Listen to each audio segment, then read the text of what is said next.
سامنے کسی خدشات کا اظہار کیا ہے جو IMF ٹیم کے سامنے بات یہ ہے کہ میں نے جب آج سے 1 سال پہلے کہا تھا کہ پاکستان ڈیفالٹ کی طرف جا رہا ہے تو انہوں نے کہا تھا اس کے اوپر وہ چلایا جائے غداری کا کیس، انہوں نے اسمبلی میں کہا تھا۔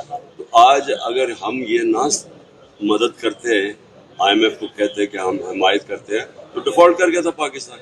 ڈیفالٹ کا مطلب یہ ہے کہ جو مہنگائی ہے یہ اس سے دگنی مہنگائی ہو جانی تھی، مطلب یہ ہے کہ پاکستان ہائپر انفلیشن کی طرف چلے جانا، تو یہ تو عام غریب نے تو ویسے اور کچھ لے جانا تھا، ان کے تو پیسے باہر پڑے، ان کو تو فرق نہیں پڑتا۔ لہٰذا ملک کو بچانے کے لیے ہم IMF کا ہم نے وہ کیا، اور وہ ہم نے کیا تب تک جب تک نئی گورنمنٹ آتی الیکشن سے۔ سویڈن کے خلاف بڑا بھرپور احتجاج کیا تحریک انصاف نے، کیا اس سلسلے کو جاری رکھیں گے آگے؟ دیکھیے وہ تو صرف ساری دنیا میں لوگ نکلے سوائے پاکستان، ہم نے اس لیے فیصلہ کیا، حالانکہ ہمارے سارے ورکرز پکڑے ہوئے ہیں، لوگ اندر ڈالے ہوئے ہیں، جو باہر نکلتا اس کو پکڑ لیتے ہیں، لیڈرشپ انڈر گراؤنڈ ہے، لیکن یہاں کوئی احتجاج ہی نہیں تھا۔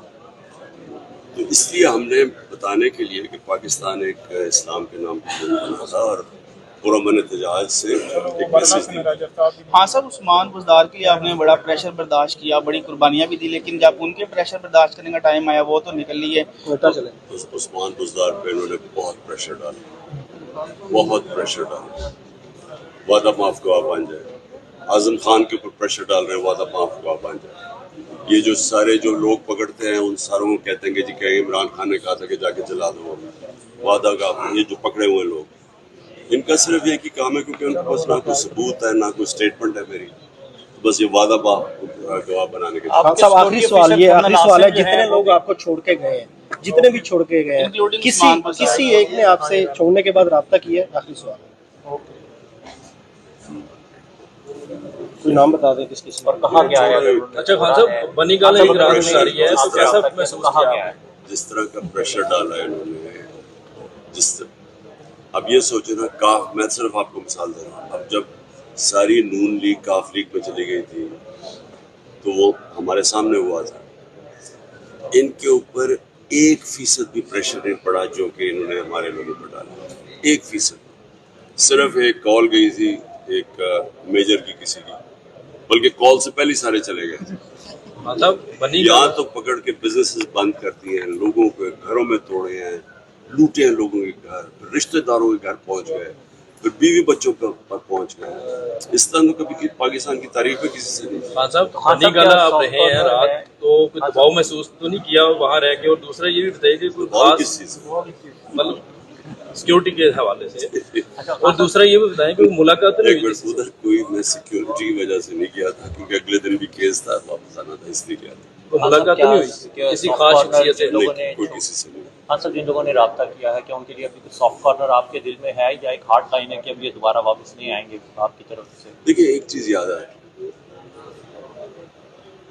جو آپ کی کانسٹیٹیوشن ہے نا، اس کا جو بیسس وہ یہ ہے کہ جو حاکمیت ہے وہ اللہ کی ہے، اور اس کے بعد اس کے چوزن ریپرزینٹیٹیو، جو پبلک کے چوزن ریپرزینٹیٹیوز ہیں، ان کے پاس ہے۔ یہ کانسٹیٹیوشن میں ہے، یہ آپ کو کسی کو رائٹ ہی نہیں دیتا کسی کو کہ جی اس کے پر کاٹا لا کر اس پر نہیں لگا۔ یہ تو عوام کی جو عوام چوز کریں گے، کاٹا عوام ڈالتے ہیں۔ لیکن ٹکٹ تو آپ نہیں دینا ہے نا، کیا اوپن ہے ان کے لیے ابھی بھی فارم؟ کن کے لیے؟ آپ کی جانب سے کن کی بات؟ جو چھوڑ کر چلے گئے، کیا ان کی؟ دیکھیں وہ کیس ٹو کیس بیسس پہ ہے۔ فوج چوری کے بارے میں کیا رہے؟ وہ میں کسی کی بات نہیں کروں گا، لیکن کیس ٹو کیس بیسس پہ کئیوں کے اوپر انہوں نے ایسا پریشر ڈالا کہ وہ ان کی برداشت سے باہر تھا، یعنی انہوں نے اس طرح کی حرکتیں کی۔ چودھری پرویز الہی نے پریشر بڑا برداشت کیا۔ بہت، میں چودھری پرویز الہی کو بہت اپریشیٹ کرتا ہوں۔ میں آپ کو یقین بتاتا ہوں کہ میں نہیں سمجھتا تھا کہ جس طرح کے پریشر میں رکھے وہ برداشت کریں گے، لیکن آپ کے وکلا کے اوپر بھی پریشر ہے؟ وکلا کے اوپر ڈر رہے ہیں، پریشر ڈالتے، تھوڑا تھوڑا ڈالتے ہیں، کالیں آ جاتی ہیں۔